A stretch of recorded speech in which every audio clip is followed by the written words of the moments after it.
Muy buenos días, amados hermanos, ¿cómo están? Qué bueno que están. No me dijeron buenos días, no, me dijeron cómo están, ¿cierto? ¿Cómo están? Bien, buenos días, también, qué bueno, me alegra. Hoy día comenzamos con una nueva serie de sermones basada en la primera epístola de Pedro.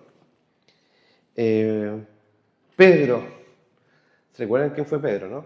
Voy a recordarle un poquito. Pedro fue un discípulo de Jesús, uno de los discípulos del círculo más íntimo de Jesús, junto también con Juanito, ¿cierto? Vemos que Pedro fue alguien que creyó en el Señor, era pescador, fue alcanzado por la gracia del Señor, y él, cuando el Señor lo llamó junto a su hermano, dejó inmediatamente las redes y partió. Y comenzó a seguir al Señor con todo el gozo y con toda la fe. Vemos que el Señor fue muy paciente también con Pedro. Pedro fue aquel que el Señor lo llamó, Jesús estaba en el agua, Pedro se tira al agua, creyendo en el Señor, empieza a caminar y también empieza a mirar las circunstancias y empieza a ahogarse. Y el Señor va y lo toma nuevamente y el Señor lo sostiene. Pedro fue también quien, cuando le preguntaron quién era Jesús, él dijo: tú eres el Cristo, el Hijo del Dios viviente. Y Jesús le dijo: esto no te lo mostró ni te reveló ni carne ni sangre, sino mi Padre que está en los cielos. Maravilloso. Pedro también fue aquel que le cortó la oreja a un soldado. Y el Señor en su gracia le repuso la oreja al soldado. Pedro fue también aquel que negó a Jesús 3 veces. Aun cuando el Señor le había advertido, le dijo: Pedro, ¿tú me vas a negar? Dijo: no, yo por ningún motivo no te voy a negar. Y Jesús le dijo: antes que cante el gallo, tú vas a negarme. Y lo negó 3 veces. Pero también ese Pedro fue el que fue restaurado por el Señor. El Señor se acerca a él y le dice, ya resucitado, le dice: Pedro, ¿tú me amas? Y Pedro, ya cabizbajo, arrepentido, reconociendo la gloria del Señor, la majestad del Señor, la misericordia del Señor, dice: sí, Señor, tú sabes que te amo. Y el Señor le dice: bueno, si me amas, entonces pastorea mis ovejas, alimenta mis corderitos. Y eso lo hace 3 veces el Señor. Y Pedro le dice: tú sabes que te amo, Señor. Y el Señor le dice una vez más: entonces pastorea mis corderos. Y es lo que está haciendo Pedro en esta carta. Pedro está pastoreando a las ovejas del Señor, a los corderitos del Señor, y lo hace por medio de amonestación, pero también de recordatorio de la bondad de Dios, y también recordatorio de la esperanza del Evangelio, y pastorea sus corazones llevándolos a la esperanza, a la fe y a la alegría. Eso es súper complejo porque eso nosotros no lo podemos producir. Por más que yo le diga: hermanos, tengan esperanza, ustedes van a decir: sí, seguro. Es fácil decirlo. Hermanos, tengan fe. Yo le puedo decir eso. Pero la fe y la esperanza y el gozo viene por la predicación del Evangelio. No es por otra forma. No hay una forma humana. Ni siquiera porque nos juntemos simplemente por gracia común hay alegría plena. Sino que hay alegría plena porque el Señor nos salvó, recordándonos la esperanza que tenemos, la fe que tenemos en Él, que es dada por Dios, y también que podemos gozarnos a pesar de las dificultades. Le pregunto: ¿a quién le escribe Pedro? El texto lo dice acá. El comienzo de la carta dice: Pedro, apóstol de Jesucristo, les escribo a los expatriados de la dispersión que están en el Ponto, en Galacia, Capadocia, Asia y Bitinia. Y usted dirá: soy pésimo en geografía. ¿Dónde están esos lugares, Capadocia, Bitinia? No los conozco. Pero les digo algo: esto, para hacerlo sencillo, está cerca de Turquía, en Turquía. Quizá algunos por algunas series se darán cuenta: eso por ahí, en Turquía. Y Pedro le escribe a estas personas que están, dice, expatriados y en la dispersión. Expatriados que están lejos de su patria y están dispersos en estos lugares. Recuerdo continuamente que en un movimiento al cual pertenezco y sirvo, el movimiento de la USANA, movimiento dedicado a la evangelización mundial, hay una línea temática de trabajo específico para el trabajo con migrantes. Se llama diáspora. Y lo que hacen es estudiar los movimientos migratorios. Porque el movimiento migratorio ha habido siempre. Siempre ha habido gente que se mueve de un lugar a otro, en masa, muchas veces. Por cambios políticos, por temas de hambre muchas veces, de guerra, o por temas de nuevas oportunidades. Y vemos gente que se mueve de un lugar a otro. Y también está el tema de la persecución. Hay gente que se va moviendo por persecución religiosa y persecución al cristianismo y al evangelio. Ustedes saben que Latinoamérica actualmente está pasando por temas complejos, ¿cierto? Hay movimientos migratorios, ustedes los conocen, ¿cierto? Vemos que gente llega a un país, de hecho, nuestra iglesia hay personas que vienen de otros países también, gente que se mueven a otros países, y hay lo que se llama un corredor, ¿cierto? Donde gente va de un lugar a otro. Y eso se estudia, eso también se trabaja, y hay gente dedicada específicamente a evangelizar a las personas que están viviendo procesos migratorios, tanto para recibirlos, para acompañarlos, para enviarlos incluso a la misión. De hecho, muchos movimientos misioneros partieron por persecución o por movimientos migratorios. Y la iglesia, obviamente primitiva, también pasó por eso. De hecho, la iglesia era perseguida y la iglesia se iba moviendo, no arrancando, iba siendo guiada por el Señor para predicar el Evangelio en otras latitudes. Y vemos acá que Pedro está pastoreando por carta, escribe desde... ¿De dónde escribe Pedro? ¿Sale ahí en el texto, en ese pasaje? Si quieren, búsquenlo ahí, pero no lo van a encontrar ahí. Lo van a encontrar al final de la carta. Van a 1 Pedro 5, 12, 13 y 14. Quien él escriba esta carta, que es Silvano o Silas, quien escribe en un perfecto y muy refinado griego, que le está escribiendo para Pedro, y le dice: la iglesia que está en Babilonia, elegida juntamente con vosotros, y Marco, mi hijo, os saluda. Les pregunto, ¿de dónde entonces escribe Pedro? Pero Babilonia, esto es un anacronismo porque no existía ya. Está escribiendo de lo que el pueblo cristiano y el pueblo judío reconocía como donde está el centro del paganismo. Y claro, ¿y cuál es la capital? Llamada probablemente era Roma. Entonces Pedro está escribiendo desde Roma a esta iglesia. Desde Roma escribe hacia la iglesia que está en Turquía, en Capadocia, Asia, Bitinia. Y le describe a ellos como expatriados y dispersos. Esa expresión es fuerte.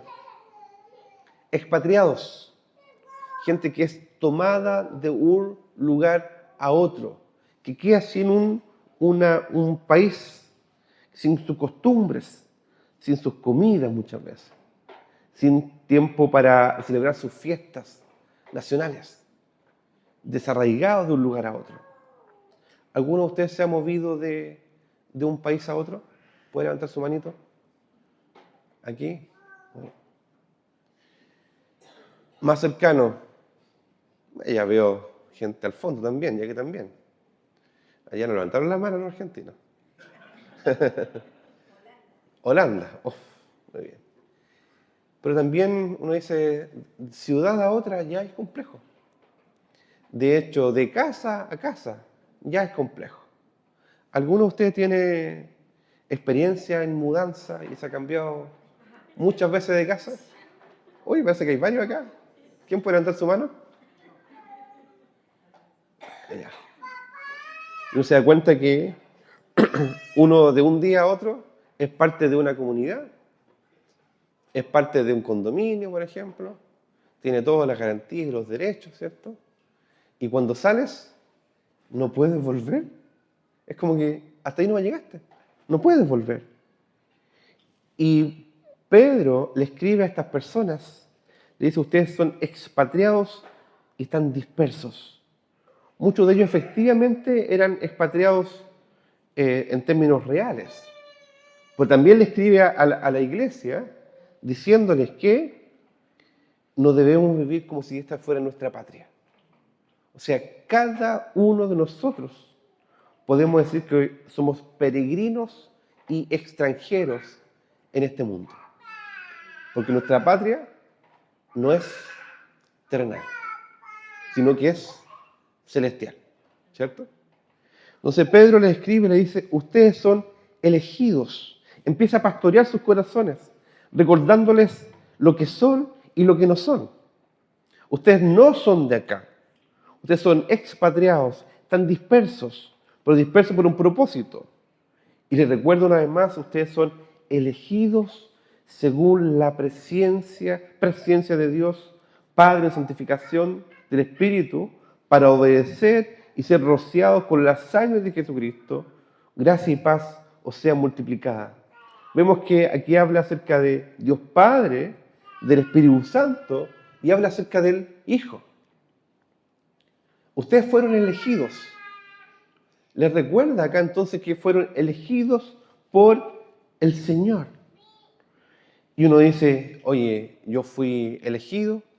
Y uno podría pensar que fue elegido porque tiene algo bueno en sí mismo. O porque tuvo un mérito. Hay personas que mezclan incluso entre la presencia, conocimiento previo del Señor, y dice, es que el Señor me eligió porque Él sabía que yo lo iba a elegir a Él. Que Él me eligió porque Él sabía que yo iba a servirlo a Él. Prácticamente como si al Señor le convenía elegirme. Algo bueno vio en mí entonces. Entonces uno dice, no. La historia de redención es una historia de elección, pero basada en la presciencia de Dios, en el conocimiento previo de Dios. El Señor nos conoció antes que nosotros existiésemos. En la eternidad, Él ya nos había elegido. Pero como dice su palabra en otro texto, no por obras buenas o de justicia que nosotros hubiésemos hecho, sino por la obra de Cristo. ¿Alguno de ustedes puede decir que ustedes de manera natural fue y deliberada y sin la intervención divina fue y eligió a Dios? Nadie. Y después dice acá el pasaje que fuimos renacidos por una esperanza viva, fuimos renovados, fuimos nacidos de nuevo por la obra del Señor. Entonces recordemos entonces que elegidos, sí, especiales, sí, hechos especiales por Dios, por el conocimiento previo del Señor, pero no por nuestras obras de justicia, sino por la obra de Cristo. Después dice, en santificación del Espíritu, para ser santificados por el Espíritu Santo. Dice, ustedes están allá, en Bitinia, en Ponto, en Galacia, en Capadocia. Probablemente sus contextos son paganos, son complejos de vivir. Hay desafíos, hay luchas, tentaciones. Pero ustedes, como fueron elegidos por el Señor, fueron elegidos para santificación. O sea, ustedes no pueden vivir como si fueran del Ponto, o si fueran de Galacia, o Capadocia, o Asia, o Bitinia. Ustedes no pueden vivir como si fueran de esta sociedad. Y les digo a ustedes, me digo a mí, no podemos vivir como si fuéramos solamente chilenos.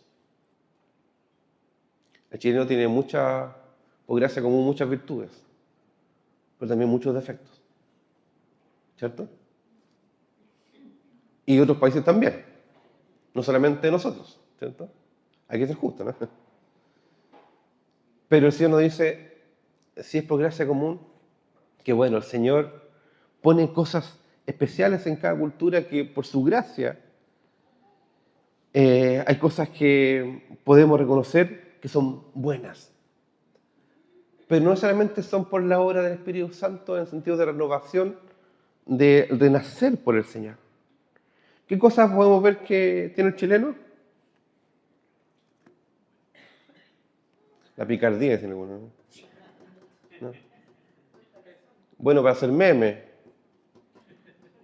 No, sí hay cosas buenas, ¿cierto? Solidario, más o menos, sí, sí. Genial, sí, ¿cierto? Sí, ¿cierto? Pero también vemos hay cosas que no son muy buenas del chileno. La puntualidad. La impuntualidad, ¿cierto? Y lamentablemente, voy a hacer un paréntesis con nuestra vida de iglesia, y no quiero que se sientan amonestados por mí como persona solamente, sino que esto es para todos nosotros. El Señor nos llama a la puntualidad. Incluso, fíjense lo que voy a decir, incluso llegando temprano para el día del Señor, a nuestra reunión dominical. ¿Cierto? Y uno podría decir, pero es que tengo muchas explicaciones para eso. Todas las tenemos, ¿cierto? Pero si usted fuera al trabajo y le dijera, ¿sabes qué? Jefe, es que resulta que 10 de la mañana muy temprano, pues jefe. ¿Qué le diría a su jefe? La puerta está abierta, es ancha, ¿cierto? Qué bueno que el Señor no nos dice eso. Y nos convoca una vez más. Dice, ¿saben qué? Llegaste a las 10:15. Bien. Pero para la próxima, llega a las 10. Uy. Hay que hacer cambios, ¿cierto? Cambio en nuestra conducta. Pero también en cómo explicamos nuestra vida. Y también en cómo explicamos la importancia del día del Señor. Un día para reunirnos con su iglesia. Y no quiero que piensen que esto es legalismo. Porque este es el encuentro de Dios con su pueblo. Entonces más adelante dice Pedro, dice, sabiendo, versículo 18, que fuiste rescatados de vuestras vanas maneras de vivir, la cual recibiste de vuestros padres. Uno aprende a vivir de una forma, no con cosas corruptibles, como oro y plata, sino con la sangre preciosa de Cristo. O sea, fuimos rescatados de una manera de vivir que es vana para vivir por el Señor, viviendo como el Señor quiere que vivamos. ¿Me sigue? Muy práctico, ¿cierto? Pero detrás de esa conducta probablemente hay muchas cosas que debemos ir cambiando para que podamos honrar al Señor con todo. Ese es un ejemplo. Pero también hay aspectos de ser chaquetero. Que miramos, alguien que no es chileno dice, ¿qué es chaquetero? El chileno sabe lo que es, ¿cierto? Por un lado decirle al otro, oye, súper bien lo que hiciste. Y después, ¿y qué te pareció? Ahí nomás.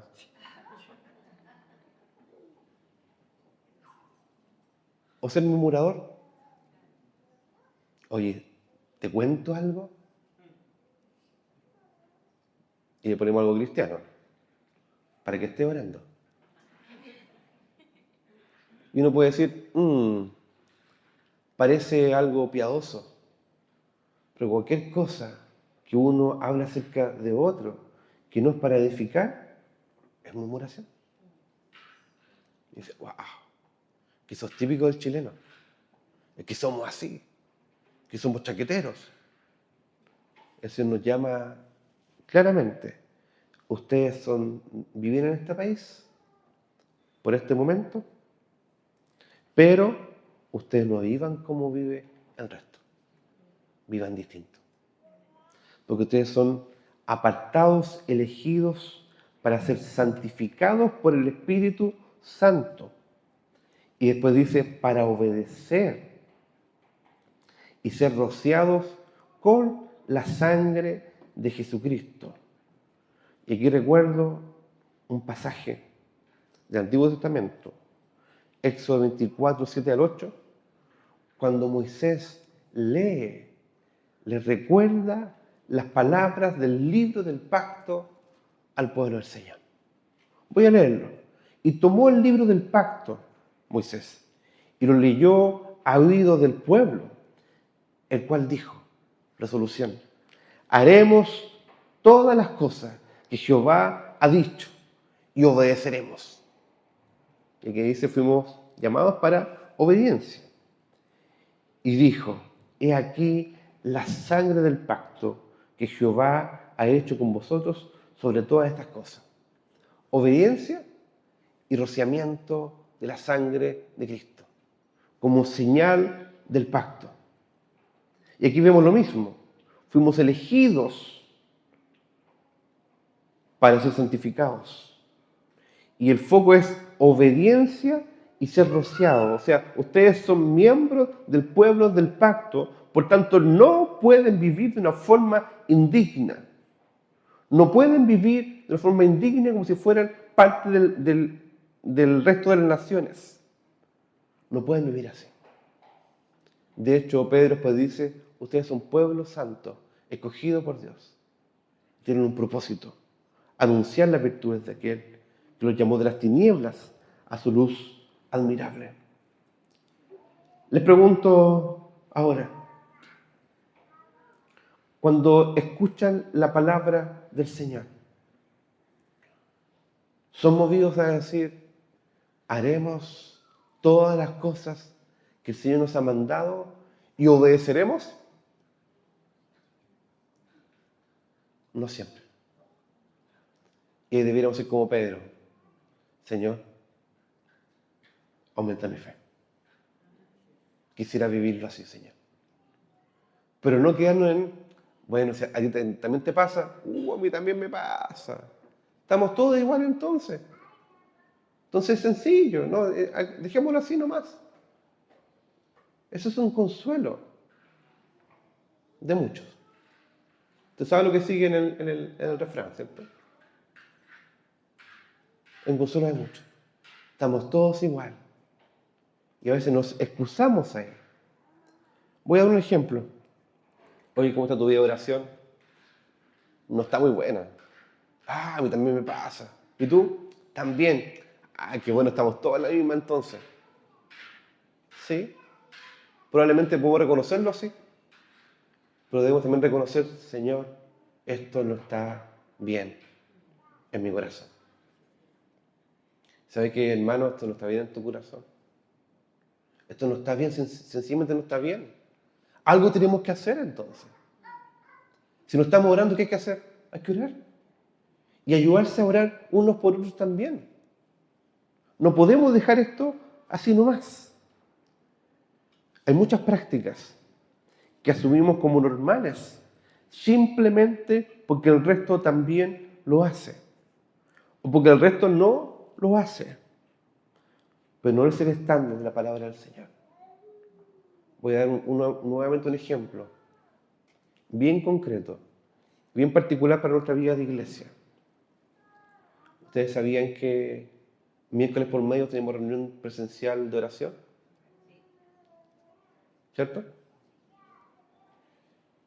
Lo hicimos último martes del año de manera excepcional, el 30, y fue un lindo tiempo.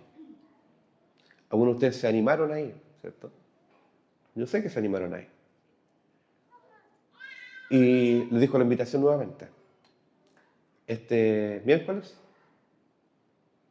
toca nuevamente reunión de oración, ¿cierto? Siéntese convocado por el Señor. Anímese a Él. Y estar conectado con el Señor y con su pueblo, orando.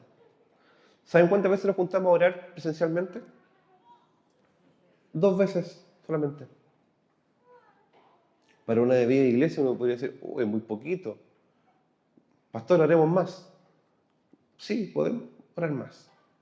Venga esas 2 primero. ¿Cierto? También les cuento, muy contextual. 9:30 nos juntamos a orar. Allá afuera. todos los domingos. Esta es una palabra de ánimo. No es para decir, oye, el Nico empezó el año, empezó a retar a todos. Hay cosas que tú y yo necesitamos cambiar. ¿Por qué? Porque fuimos elegidos por el Señor. No por buenas obras, sino para buenas obras. Elegidos para santificación. Eso implica dejar nuestra vana manera de vivir y aprender a vivir una nueva vida en el Señor. Y esa vida es buena. Esa vida es buena. Y obviamente nos demanda obedecer.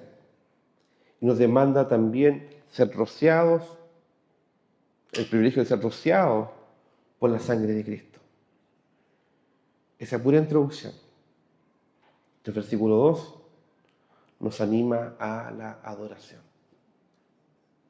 Nos recuerda, nos vuelve a la vida, nos vuelve el discernimiento, nos vuelve a ver. Por eso después Pedro dice, bendito el Dios y Padre de nuestro Señor Jesucristo, que según su grande misericordia nos hizo renacer para una esperanza viva por la resurrección de Jesucristo de los muertos. Y aquí habla de renacer.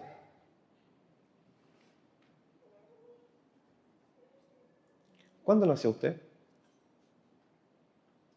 Me pueden decir fecha de su cumpleaños, primero. ¿Cuándo nació? No, algunos me va a decir el día, no el año alguno. Dígame el día, no, el día y mes. ¿Cuándo nació usted? 27 de abril. 16 de marzo.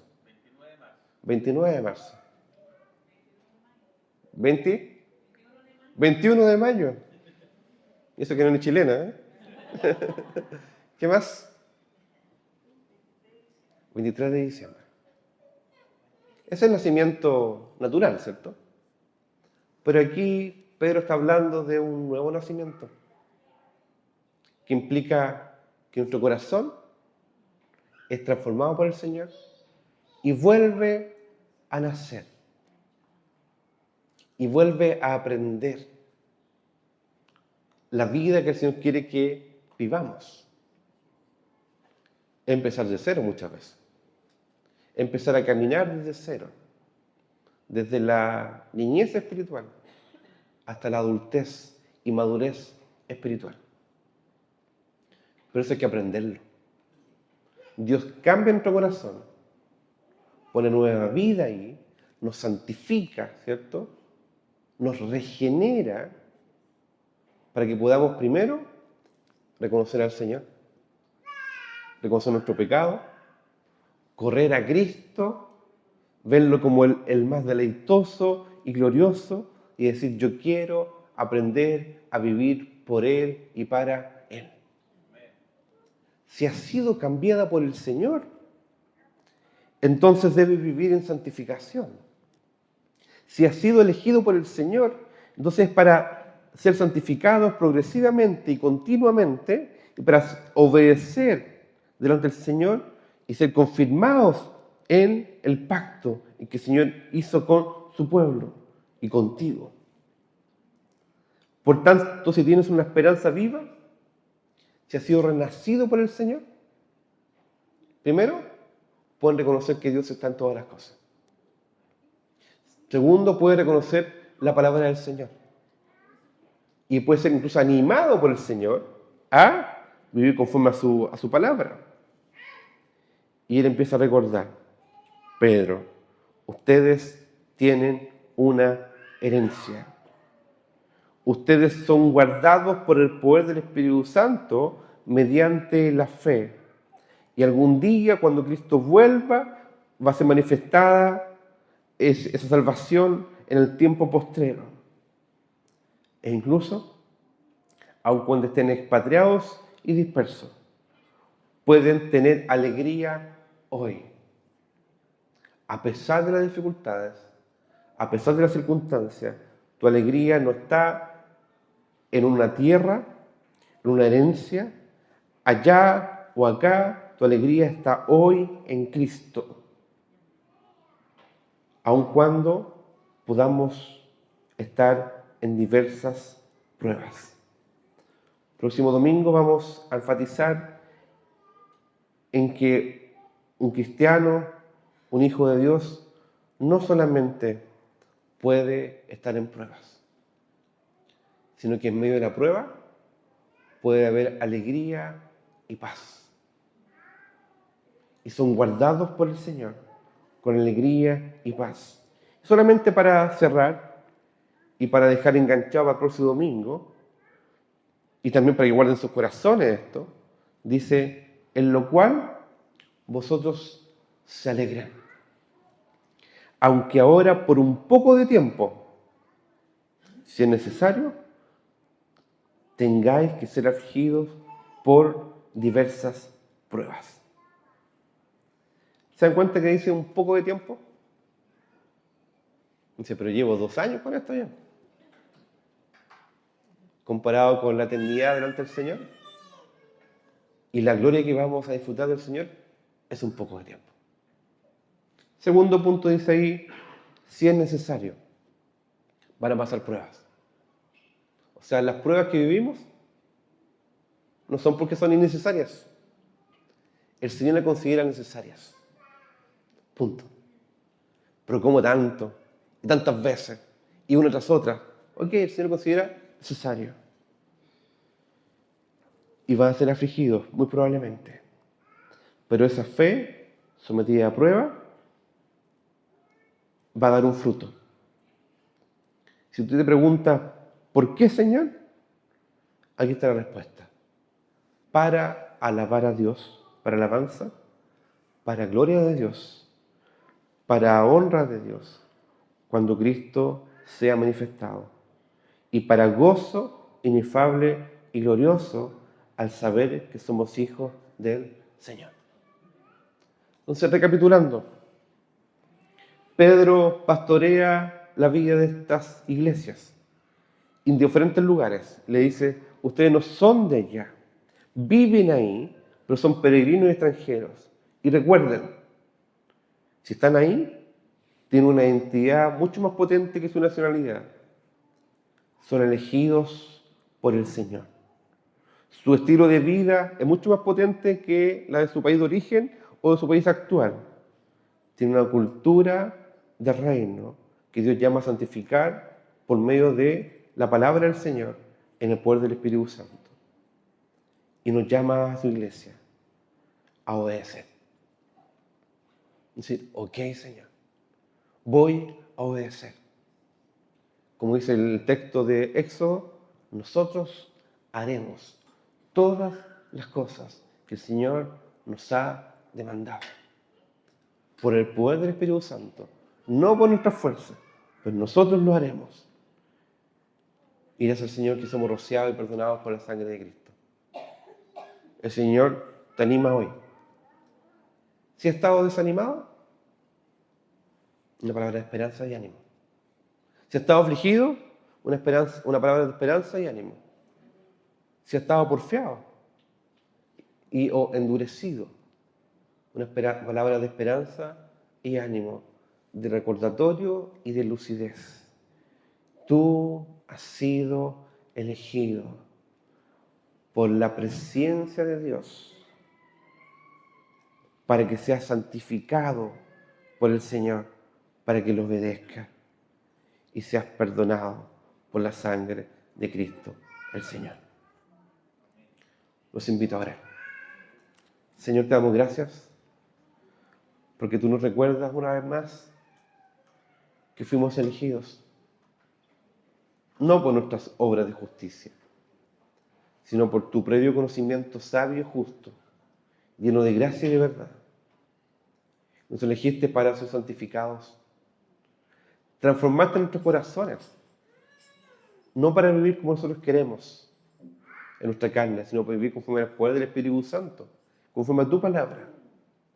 Y queremos pedirte, Señor, que en lo que hemos desobedecido, en lo que hemos despreciado incluso, lo que hemos desechado o lo que hemos sido desobedientes, lo dejemos a un lado y juntos te digamos, Señor, permíteme, en el poder de tu Espíritu Santo, hacer todas las cosas que tú nos has mandado. Serviremos al Señor. Señor, aquí estamos. Transforma nuestros corazones con tu esperanza, con la fe del Evangelio y con la alegría del Espíritu Santo. Te lo pedimos, Señor, en el nombre de Jesús.